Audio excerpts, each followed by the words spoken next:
Tawag na right to refuse unsafe work. Unsafe work. We are family here. Pamilya po tayo dito. This is not just legal but also being ethical. Hello po, Ma'am Sir. This is your friendly HR partner, Jim. Sensitibo at seryoso po ang ating content for today. September 30, 2025, alas 10 ng gabi, niyanig po ang Cebu ng 6.9 magnitude na lindol. Bagamat subalit sapagkat meron pa ding mga balita na pinapatrabaho ang mga empleyado kahit apektado sila sa lindol. Tanong, mandatory duty sa 6.9 na lindol, pwede ba yun? Diretso na po tayo, Occupational Safety and Health Law or OSH Law or Republic Act 11058 at DOLE Labor Advisory 01-2020, Suspension of Work During Man-Made and Natural Calamity. Meron po tayong tinatawag na right to refuse unsafe work. Right to refuse unsafe work. Meaning, karapatan po ng empleyado na tumanggi ng trabaho kung may banta po sa kaligtasan. So, kailan po ba ito applicable? Number 1, unsafe work conditions sa lugar ng trabaho or workplace. Ma'am, sir, what if po malayo kami sa epicenter at okay lang yung building namin?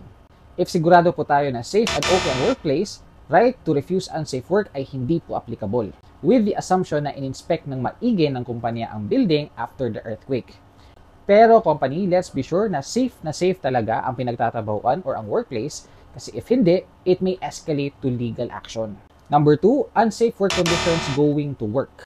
Halimbawa, heavy flow ang baha at ang kalsada at tulay ay not passable. Kung pinilit pa din kayo ni boss o ni kumpanya na magtrabaho despite the unsafe work conditions, bawal po yun at non-compliant po sa OSH law. Basta may patunay na hindi ligtas ang opisina or ang daan going to work. Another tanong din po, mga ma'am sir. Tanong, if work is suspended due to calamity, may bayad po ba kami kahit hindi kami pumasok? Unfortunately, ma'am sir, no po.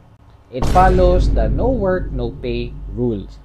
And that is according to DOLE Labor Advisory 01-2020, suspension of work due to natural or man-made calamity. Unless, number 1, si company volunteer to provide you with compensation. Number 2, or let you use yung mga available leave credits nyo on top of the service mandatory leave credits na 5. Number 3, may monetary assistance si company. Kaya po mga ma'am sir, saludo po tayo sa mga kumpanya na nagbibigay dagdag ng benepisyo sa existing na mandatory government benefits. Dito talaga nasusubukan ang definisyon or ang linya na pinapaulit-ulit during mga meetings. We are family here. Pamilya po tayo dito. Mabuhay po ang mga kumpanya na may dagdag benepisyo. At kung empleyado ka ng ganitong company, let's appreciate them for giving more what is required sa kanila. Ito po ang bottom line mga ma'am sir. You can refuse to report to work if your residence or yung bahay is directly affected by the calamity. Number 2, emergency leave is not automatic. Number 3, absence should not be an excuse or treated as a violation. And to maximize applicable leave credits and benefits. Pero naman, mga moms and sir, let us also understand ang sitwasyon ng employer po natin. Kasi si employer, they are doing a balancing act. Binabalanse nila ang requirements ni customer and clients at the same time, yung kalagayan ng kanilang employees. If ever hindi ma-meet ang customer, of course, baka wala tayong babalikan na trabaho. Baka lang may miscommunication at wag po natin gawing kontrabida agad-agad ang ating mga boss or employer kasi meron din silang chine-check na targets sa business. Once everything is okay na, back to normal, meron pa din tayong mababalikan na trabaho. What if kailangan talaga magtrabaho? Ito mga alternatives. So what can we do mga employer? Number 1, let's assess or check kung safe na safe ba talaga ang facility or lugar na pinagtatrabahuan. Number 2, if possible, provide transportation or accommodation sa mga key personnel na kailangan talaga magtrabaho para ma-hit ang targets. Number 3, no employee should be penalized due to unsafe work conditions patungo sa trabaho. Number 4, let's explore remote work or work from home. At if hindi pa talaga kaya, ang ating mga empleyado is already experiencing discomfort, psychological, physical, at yung mga needs pa ng mga pamilya nila. So if we really want them to work, we must let them understand kung why. At the same time, let's provide support. At least man lang. Ito, another questions, moms and sir. Tanong, nag-collapse ang building at may casualty. Automatic ba nasagot ni employer ang gastos? Yes and no. Yes, responsibilidad ni employer or ni company ang safety ng kanyang employees, pero no, hindi ito automatic na si employer ang maggasto sa lahat, especially kung si company ay compliant sa safety requirements or safety standards ni OSH at compliant din sa DOLE Department Order 198-18, complete po sa building permit, complete din po sa mandatory safety trainings, may emergency preparedness plan, may ready na first aid, at ang safety officer na ratio is complied.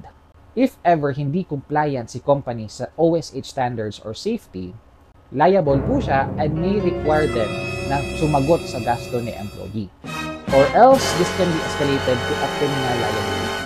Ano po ba ang matutulong ni company if ever compliant siya? Number one, for humanitarian reasons, employers or companies are encouraged to provide immediate support like first aid, mga emergency transportation, yun. This is not just legal but also being ethical. At doon tayo naaalala ni employee na talagang may concern si company sa kanila. Number two, death benefits. HR and company should assist the affected employee and their families in availing the benefits from SSS, PhilHealth, at sa DOLE ECC, Employee Compensation Commission. Speaking of benefits, if ever na si kumpanya is hindi consistent sa remittance niya kay SSS and PhilHealth, they can be liable for the non-compliance. Kaya, magiging liable si employer niyan. At higit sa lahat, moms and sir, let us also consider the psychological impact. The psychological impact due to the calamity or na-experience ng ating mga employees. And if ever they don't want to work because of trauma, please consider them. And at the same time, show compassion by really communicating to them. So ayan po ma'am sir, ito po yung mga immediate information na dapat nyo malaman when it comes to a calamity. Kapag may sakuna tulad ng lindol ng Cebu. Kaya dito po nagtatapos ang ating vlog ma'am and sir. I hope ito po ay informative at nakatulong. Especially ngayon sa mga taga Cebu who really needs also our help. Pwede din nyo po i-comment dito ang information kung paano po natin mapapaabot ang ating tulong sa mga kapatid natin sa Cebu. Sa mga kapatid natin sa Cebu, mag-ingat po kayo lagi at mag-ingat kayo sa mga aftershock. At salamat po at saludo kami sa mga volunteers at tumutulong ngayon sa relief operation sa Cebu. And we are all praying na babalik din ang sigla ng Queen City of the South, Cebu. Mag-ingat po kayo. So this is your friendly HR partner, Jim.